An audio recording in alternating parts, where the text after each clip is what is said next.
After 18 months of construction work and £30 million, nothing was left to chance for today's official opening. All passengers and luggage entering the terminal had to go through a security screen.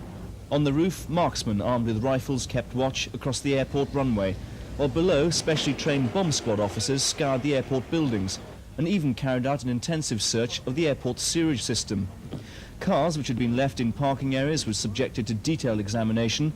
This £25,000 Daimler was left by a businessman abroad. Police broke in within seconds, but despite repeated attempts, its anti-theft ignition lock defeated them.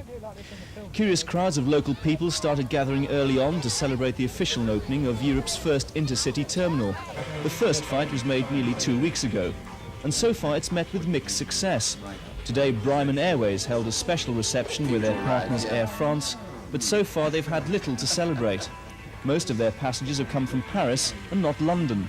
In Charles de Gaulle, all passengers for London come through the same terminal, whether they're going to London City or London Heathrow or London Gatwick or London Stansted. So French travellers have nothing new to learn when they come to London City.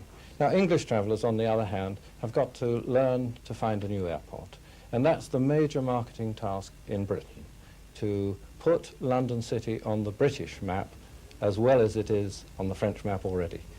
But a group of Londoners who managed to find the city airport easily enough were these children from nearby Drew Road Primary School, there to meet the Queen. And right on schedule, she arrived at 2:45 to meet Aviation Minister Paul Channon and the Lord Mayor of London.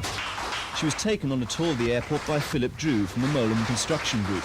And after the usual ceremonies, then came the moment when the London City Airport came alive.